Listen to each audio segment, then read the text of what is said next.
What's up guys, I'm DeatHInfernoXxGaming and welcome back to my channel. Today we're going to make the beginner's Aether Strikers build, and by beginners I mean I'm not going to use any catalysts, I'm not going to use any legendaries, I'm not going to use any lady luck stuff, and I try to make the build as simple as possible. So here we are fighting the behemoth in Twilight Sanctuary, and that's the highest level for a normal hunt.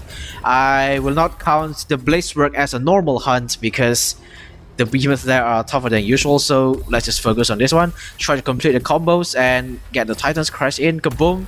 Easy stagger. Now we're going to complete the combos on the hat again. Kaboom! Now we're gonna hit the lake. The lake's gonna get broken soon, I guess. So let's just keep completing combos on the lake. Kaboom! And the lake is broken. Now we try for the other lake, but of course we need to refresh our skills, the Tempest from the Karma Breakers, and try to search a lot, as much as possible, because the build here is all about surging. Okay, it's gonna break. I know it's gonna break. One special, kaboom, not break it. Okay, now it's broken. Now we're gonna hit the head because we just did the Titan's Crest on the head just now, so it's gonna get staggered soon. Okay, there we go, stagger. There we go. Now we're just gonna keep hitting randomly on parts. Stacking up the pulse, kaboom, easy. It's gonna die soon. I will refresh my Tempest form because I'm hitting so slow right now, and normal attack should do it. There we go, pretty easy. And that's the behemoth on the Twilight Sanctuary. Yeah, it's level 18. I'm level 17. That's one level difference, and more that is a blaze behemoth and my weapon is frost, but still it kind of works on high level behemoths. So that means it's approved. So let's just check out the build real quick after I finish here. So here's the build guys, and since this is a beginner's build as I've mentioned earlier in this video, I'm not going to use the catalyst cell, I'm not going to use any legendaries, I'm not going to use any stuff from the lady luck, and I'm going to make sure that the build is as easy to craft as possible. And here from the weapon and armor, the hardest part to craft is definitely the Karabat and the Pangar, which is available at level 7 and level 9. The rest are Boreas, which is available at level 2, so it's pretty easy to craft. And now we're going to go through the key players of this build, and that's definitely the unique effect from the weapon itself. After surging, you continually generate frost sprites, which is helping you dealing 60 damage for every sprite, stacking out to 4 times. And the surging is the attack where you dash through the behemoth, and that is actually very cool. At 4 stacks, it's going to increase your damage by 240, and this damage boost is called the base flat. So the base flat here is going to increase your power score directly by 240, giving you 360 power score, and that's actually very good. So that's the key player. Let's go through the build. Here I'm going to go to the Tenacious and Tough first, because these are the key to survivability and damage. Tough will increase your max health by 500, which means you're going to gain 1.6k amount of max health, and Tenacious will increase your damage for every 100 current HP, which means at full HP you're going to gain 32% bonus damage. And the best Omni Cell for these two combo is definitely the Iceborne to increase your health by another 100, and it helps a lot with survivability as well because it has lifesteal. But it's free for you to choose. If you don't want to use Tempest, then you can always switch to Iceborne, but here I'm going to use Tempest because I love the Tempest, and there is actually the mod that is helping Tempest right here, which you can switch as well. So but now we're going to go through the perk summary. First, conditioning to increase your stamina regeneration, because as a non-Aether Striker main, I can kind of relate to people who just started using the Aether Strikers, because sometimes when you hit the behemoth, you're not conscious of how much stamina you have left. So conditioning right here can really help a lot with the stamina regeneration, thus helping you evade through attacks. And Molten here to increase your attack speed and immunity to burning. Pulse just for your critical and critical strike damage. And here Bladestorm because I'm using the Karabat right here just to be able to feed the fitness cell. And Knockout King because I have this Pangar right here just to be able to feed the defensive cell. So that sums up the perk summary. Let's go through the build. The Boreas with Molten, the Karabat with Pulse, the Pangar with Tough, and another Warriors with Pulse. And here I'm using Pangar Shrine because it's a frost weapon, and with the Frost Lantern you'll be able to freeze the behemoths very quickly and efficiently and faster, maybe 2 to 3 times in a single battle. Although if you don't want to use this one, that's fine, you can always switch to anything else you want. I will prefer switching to Corsair's Bloom to give you extra lifesteal, fit in the Molten Cell. And here's the Tempest, as I mentioned earlier, you can always switch to anything else you want, and I would recommend using the Iceborne because it's a good combo with the Tenacious and Tough. And here's the weapon with Tenacious and Tough. Titan's Crest, and here's the mod. You can always switch to the mod to anything else you want. The one I recommend is definitely the Cyclonic Strike Plate to increase your Tempest form by 10 seconds and increase your part damage. The Echo Breeze Driver might not be a good choice. And the Initial Fist Guard is the one I use, and here it increases your movement speed, stacking up to 3 times. And the damage from Tempest scales with movement speed, that's why it's really good with this mod. And if you want to switch the Omnicell into Iceborne, I would recommend switching the mod also into the Cycloid Strike plate. And that's the build, guys. Alright, so let's continue our battle to the next behemoths. Here, I think I'm going to fight the Shroud first, because Shroud is kind of hard to fight for beginners. But I'm not really that good at Aether Strikers too, so if I can do it, you can do it too. As usual, we're going to start the battle by placing the lantern and completing the combos to be able to use the Tempest Form and Combat Breakers. There's a Tempest Form, evade through that one, dash in, and going for the Combat Breaker. There we go. Once it lands, I'm going to use the Combat Breaker, I guess. There we go. Alright, complete the combos again, search as much as possible, evade through that one. I'm going to activate the special now, evade through that one again. Alright, it's gonna get staggered soon, evade through that one again.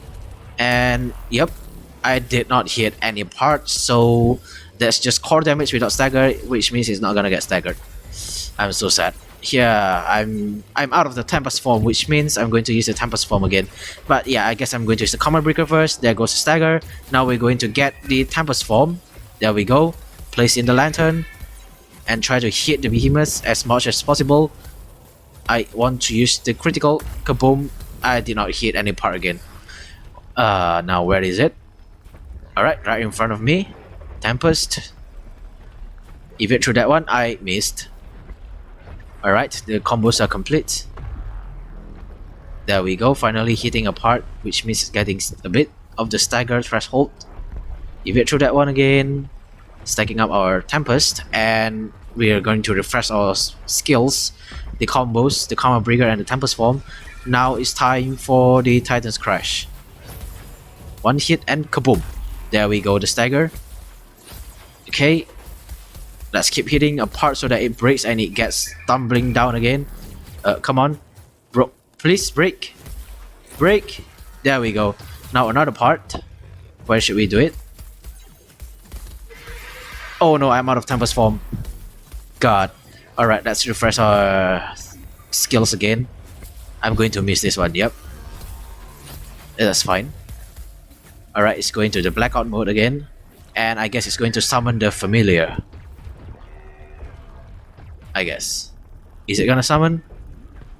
No, it's doing the black hole thing. But I guess I can kill this one before the black hole. So Combat Breaker, come on. Evade through that one, dash back in. Combos, come on. Oh no, it's jumping up. Should be easy, should be easy. Evade through that one, Tempest, and it's that. Yep, before the blackout. I mean before the black hole comes. So yep, that's for the Shroud. It's actually pretty hard.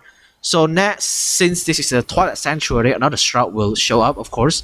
Since we already fought the Hellion, which means we are going to fight the Thunderdeep Drosk. This is going to be a hard fight because I'm not really that good at evading through Drosk attacks as well. But we're going to try, because I'm sure that this build will work. So, yep, this place is the best place to gather rough wards.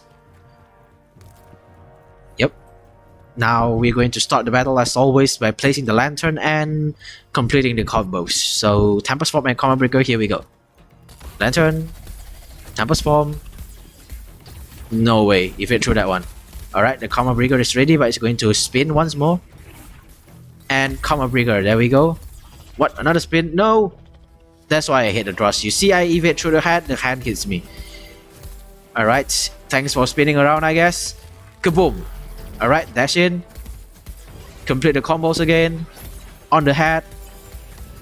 Stack up the poles and kaboom. Easy. Another one. Maybe. Maybe not. I'm out of the Tempest Form and Combat Breaker. Alright. Evade through that one again. Might not want to get hit by that. And I don't want to get close on that one. Alright, so where is it gonna go? There we go. Dash right in. Behind one of the arms. Well, the part breaks. Alright, let's keep hitting it. We refresh our skills. And I guess it's going to spin once more. I'm not going to get hit by that. Alright, it's screaming around. I need to refresh my skills a bit. Alright. Should be the stagger. Should be the stagger. Stagger, there we go. Easy. Alright, refreshing my Tempest Form. Now we have full Tempest Form and Combat Breaker. Now another Titan's Crash. Kaboom. It's gonna die soon, 1/4 of HP. I should evade. Ow. See? I evade through the arms and the head, now the tail hits me. That's why I hate the draw so much. Alright. Let's dash so that we can get ourselves safe from those thunderbolts. And yep, is that pretty easy, huh? It's level 19 and level 17. That's a normal level difference, and that's the level of the behemoth you should fight if you're a beginner too. So yep, as you can see, the Aether strikers right here is actually pretty fancy. It's actually very easy to use, and it offers survivability as well. And it's beginner's builds, and it works in Twilight Sanctuary. So if you use this build, you might be able to carry the game until this point of the game. So yep, as usual, you gotta play it safe, although you can dash around. So that's all for the video. I hope you guys enjoy it. Please don't forget to like and subscribe. It's free and you can always unsubscribe. Thank you for watching. I'll see you guys in the next video.